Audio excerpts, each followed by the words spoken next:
देखिए, सौर ऊर्जा क्या है, इसके क्या फायदे हैं, ये हम सब जानते हैं। लेकिन सौर ऊर्जा से किस प्रकार विद्युत उत्पन्न की जाती है, सौर ऊर्जा के क्या नुकसान है, शायद ही हम में से कोई जानता हो। आज हम इन टॉपिकों को विस्तार रूप से देखने का प्रयास करेंगे। सूर्य पृथ्वी पर जीवन का स्रोत होने के साथ साथ मनुष्य को उपलब्ध होने वाली कई प्रकार की ऊर्जा का स्रोत भी है। सूर्य एक विशाल परमाणु रिएक्टर है जिसमें हाइड्रोजन लगातार उच्च तापमान तथा दाब पर जल रहा है और ऊर्जा उत्पन्न कर रहा है। सूर्य यहाँ ऊर्जा तीन मुख्य रूपों में प्राप्त होती है। पहली पराबैंगनी प्रकाश, फिर अवरक्त किरणें, फिर ताप किरणें। पृथ्वी के ऊपर अनेक गैसें, जलकणों आदि के मिश्रण की परत पाई जाती है, किंतु यह परत एक निश्चित ऊंचाई तक ही विद्यमान है और उसके बाद शून्य है। सूर्य के सामने पड़ने वाले समतल स्थान पर 1.35 किलोवाट प्रति वर्ग की मीटर क्षेत्रफल पड़ता है। इसे सौर स्थिरांक कहा जाता है। पृथ्वी अपनी धुरी पर 23.5 अंश झुकी हुई है। अतः उपलब्ध सौर ऊर्जा की मात्रा वर्ष में ऋतु तथा दिन के समय के हिसाब से घटती बढ़ती रहती है। इन अनिश्चितताओं के बाद भी हमारे देश के धरातल पर उपलब्ध सौर ऊर्जा की वार्षिक मात्रा बहुत अधिक है। यह दरअसल विद्युत चुंबकीय प्रकृति दिखलाती है और सूर्य के अंदर होने वाले नाभिकीय संलयन से प्राप्त होता है। इन ऊर्जा को दर्पण की मदद से ताप ऊर्जा में बदला जा सकता है। और सौर ऊर्जा से विद्युत कैसे बनती है, इसे जानने से पहले हमको जानना आवश्यक है कि किस प्रकार सौर कुकर के द्वारा ऊष्मा एकत्रित की जाती है। धूप वाले दिन 5 से 7 घंटे की अवधि तक सौर ऊर्जा को ऊष्मा के रूप में एकत्र करने के लिए सौर कुकर का उपयोग किया जाता है। सौर कुकर का डिब्बा प्लास्टिक जैसे अचल पदार्थ का बना होता है। इसके भीतर की दीवार को काले रंग से रंग दिया जाता है, क्योंकि काला पृष्ठ किसी भी सफेद या चमकीले पृष्ठ की तुलना में अधिक ऊष्मा का अवशोषण करता है। और सौर कुकर के ऊपर सिरे में एक समतल दर्पण लगाया जाता है ताकि वह सूर्य के प्रकाश को सौर कुकर के भीतर की ओर परावर्तित करे, यानी कि भेज दे।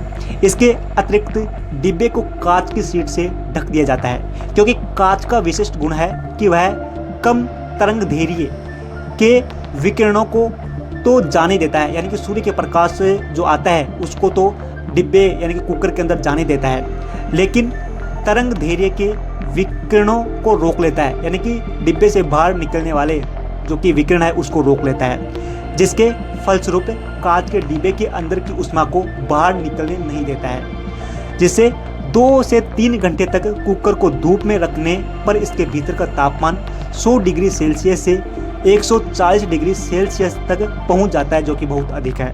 इस प्रकार के कुकर का उपयोग मंद ताप की आवश्यकता वाले भोजन बनाने के लिए किया जाता है। इस उदाहरण के माध्यम से हमने जाना कि किस प्रकार हम सौर विकिरण को एकत्रित कर सकते हैं। अब हम देखें कि सौर ऊर्जा से किस प्रकार विद्युत बनती है। सौर ऊर्जा को सीधे विद्युत में परिवर्तित करने की युक्तियां सौर सेल कहलाती है। सर्वप्रथम व्यवहारिक सौर सेल 1954 में बनाया गया। एक सामान्य सौर सेल लगभग 2 वर्ग सेंटीमीटर क्षेत्रफल वाला सिलिकॉन का टुकड़ा होता है। इस सिलिकॉन जिसके अंदर इसे धूप में रखने पर यह 0.7 वाट विद्युत उत्पन्न करता है।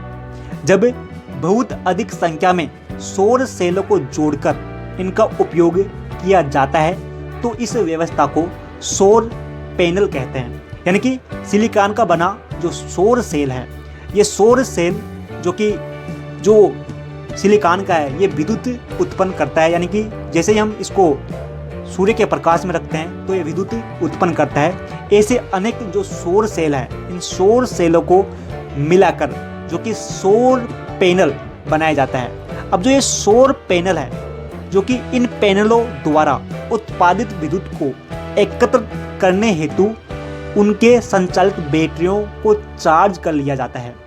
अब जब बैटरियों को चार्ज कर लिया जाता है तो वो जो चार्ज बैटरी का उपयोग हम कहाँ कहाँ कर सकते हैं, इसका आप भलीभांति इसको जानते हैं। इसके अंदर सौर ऊर्जा का उत्पादन सूर्य के विकिरण से किया जाता है। इस प्रक्रिया में किसी प्रकार के गैस, धुआं या अन्य रासायनिक उपोत्पाद उत्पन्न नहीं होता है। सौर ऊर्जा से किसी प्रकार की ध्वनि प्रदूषण नहीं होती है। लोचदार पतली फिल्म वाले सौर सेल के आने से सौर ऊर्जा भवन बनाने की सामग्री में सम्मिलित किया जा सकता है, जो कि हमें बड़ी बड़ी बिल्डिंगों में देखने को मिलती है। सोलर रूफटॉप सिस्टम में किसी आवासीय, वाणिज्य, संस्थापक एवं औषधीय भवन की छत पर सौर सेल लगाए जाते हैं। यह सौर प्रकार के हो सकते हैं। बैटरी का प्रयोग करके भंडारण सुविधा वाले सौर रूफटॉप सिस्टम, ग्रिड से जुड़े सौर रूफटॉप सिस्टम, जो कि भंडारण सुविधा वाले सौर सिस्टम से बैटरी में सौर विद्युत को भंडारित किया जाता है और रात के समय और जब सूरज न निकल रहा हो तब इसका प्रयोग किया जाता है। सौर ऊर्जा की जो कि अधिक धन व्यय कराती है। सौर ऊर्जा संयंत्र स्थापित किए जा सकते हैं, लेकिन वे समान आकार वाले परंपरागत ऊर्जा संयंत्रों जितनी बिजली पैदा नहीं कर पाते। साथ ही ये बेहद खर्चीले होते हैं। सूर्य की रोशनी दिन के समय तक सीमित होती है। बादल युक्त आसमान और प्रकाश की मात्रा घटा देते हैं। सौर ऊर्जा को प्राप्त करने के लिए एक बड़े भू क्षेत्र की आवश्यकता होती है। सौर ऊर्जा निश्चित रूप से जीवाश्म ईंधन की तुलना में कम प्रदूषक है।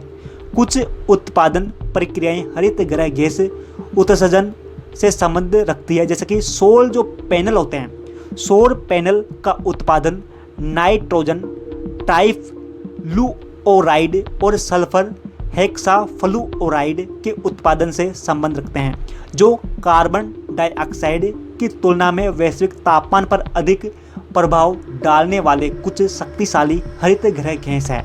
सोलर पावर सिस्टम का परिवहन और अव्यवस्थान अप्रत्यक्ष रूप से भी प्रदूषण का कारण हो सकता है। कुछ खास सोलर सेल ऐसे पदार्थ से बनते हैं जो प्रकृति में दुर्लभ एवं महंगे होते हैं। फिर मिलते हैं अगले टॉपिक में। अगला हमारा टॉपिक होगा कि पवन ऊर्जा से किस प्रकार विद्युत बनती है। जय हिंद।